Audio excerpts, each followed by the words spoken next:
When searching for a good bank, you have to be very discerning, so you don't get one thing and miss out on others. Well, your search is over at First Bank. We offer a variety of products and services made with you in mind.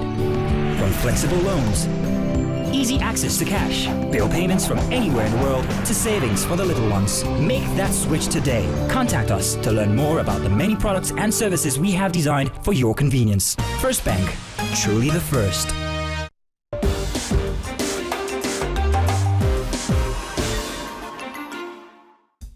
Welcome back. If you're just joining us, this is Still on the Street. Now, to inspire Africa today, let's see what these young Africans are doing with Mushroom Blue, an enterprise that engages in production of shiitake and oyster mushrooms.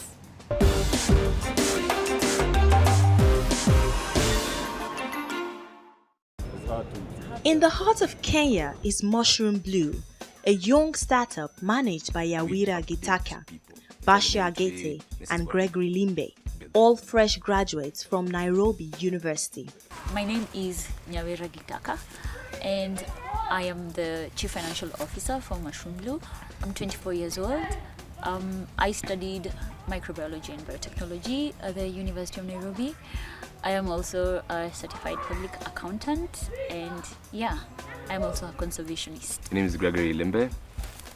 I'm marketing director at Mushroom Blue.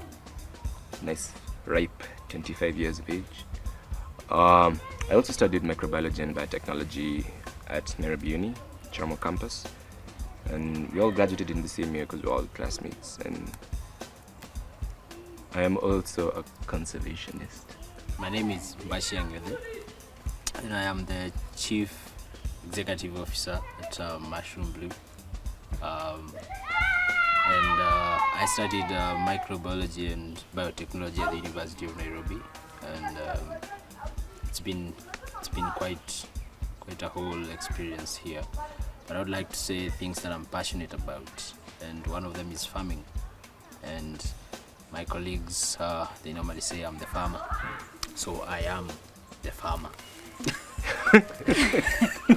Mushroom Blue is an idea that the three of us have been able to grow into a full business, and our idea started off in the year 2012 in October, where we were just pursuing different things after graduating, and we were thinking of what to do next, and well, looking for a job was one of those things, but also business was also in our minds. And when I heard about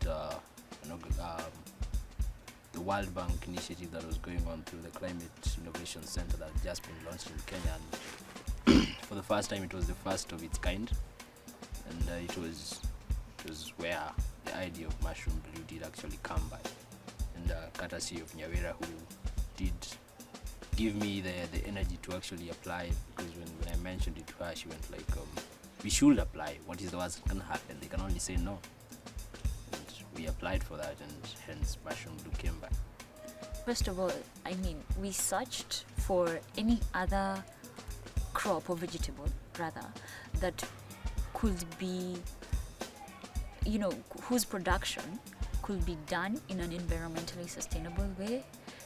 We were looking ourselves, we looked at it from our perspective. I mean, we're just graduated.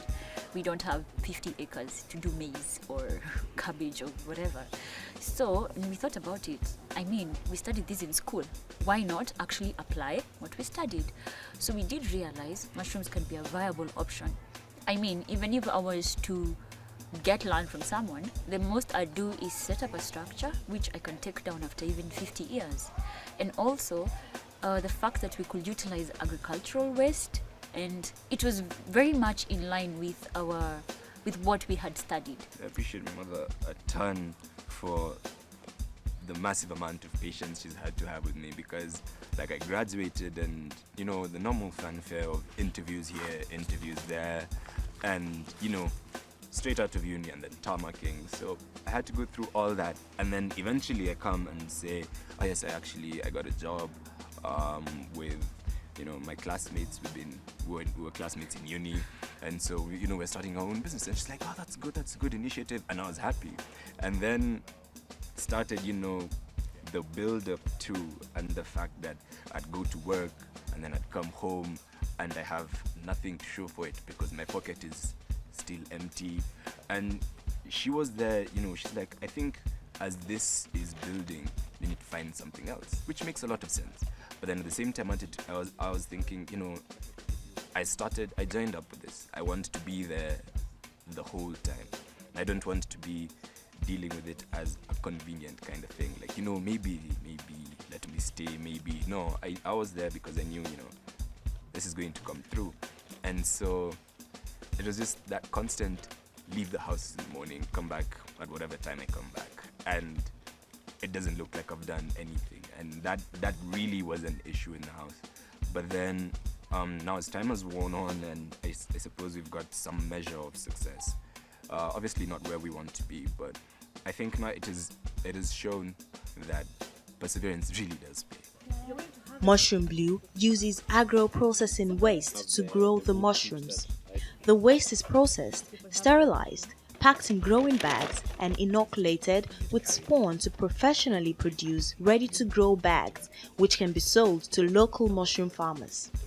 Basically, Mushroom Blue will turn waste into nutritious food by growing mushrooms on the tons of coffee husk and pulp generated daily. This they do to also reduce environmental degradation, fight hunger, and create employment. You will notice the white spreadings, and then this is the hay. It's been cut into smaller pieces. But also here we have a mixture of wheat bran, which is a supplement for the nitrogen that is needed. And we do also have the wood chips that I showed you earlier on out there, which is what we've included with the hay here. So the hay and the wood chips and the wheat bran are what we've used. And normally when you're preparing this, this is prepared without the actual mushrooms. And then the seeds are introduced to these particular bags.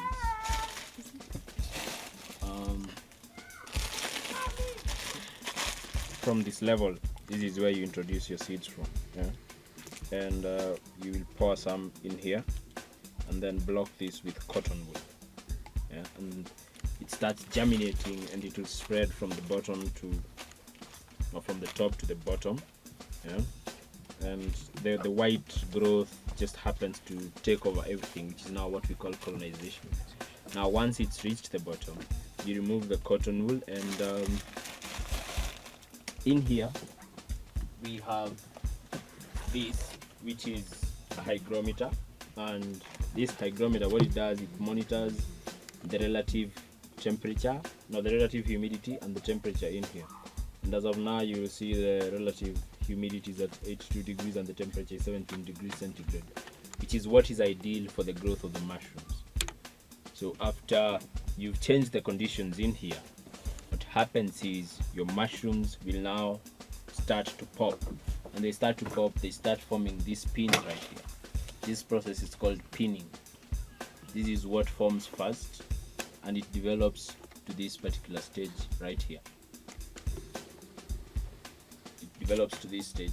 So this is now what you come and harvest by just holding on to that, pulling it a bit, turning and twisting. And voila, your harvested mushrooms. Restaurants and five-star hotels in Kenya now serve mushroom cuisines in their meals. With this, they have helped in recycling waste for food production. The idea itself originated from a book by Ganta Pauli, and he was talking of use of agricultural waste in recycling and growing food for the community, and food that is availably cheap for almost everyone. And I think from my own experience when I was in northern Kenya and looking at what kind of environment was out there, it was an idea that was bugging my head, and I was thinking about it, and I was looking at what would happen. And it is so incredible to imagine that what the internet has enabled the world to be is something that is at its own level right now. Because I would say I did get a chance to once communicate with Ganta, and he was so inspired to know that I was inspired by his work. And he said that was his own vision. He wanted this information out there and available to everyone. And us having that information was limiting us having this bale of grass right here. I can feed it to the cattle and it's done.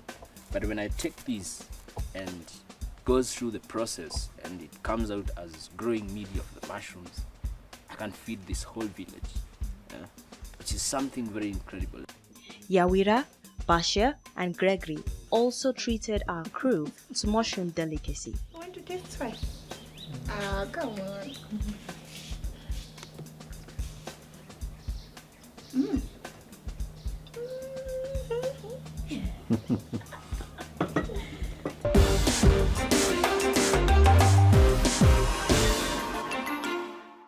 That's how far we can go today on the program. You can stay in touch with us via our social media platforms on Facebook and Twitter. That's facebook.com/TVC on the street. On Twitter @TVC on the street. You can see previous episodes of the program on YouTube. That's youtube.com/the TVC News. And you can always send us a mail. We like to hear from you. You can send the mail to onthestreet@tvcnews.tv. To keep up to date with information on happenings in Africa and around the world, just log on to our website www.tvcnews.tv. Until we'll come here again next time, I am Bukumi Ayo Ario. Remember, you can stay in touch with me on Twitter @Bukumi TVC. I'll see you again. Bye-bye. On the Street, brought to you by First Money, the mobile money service from First Bank.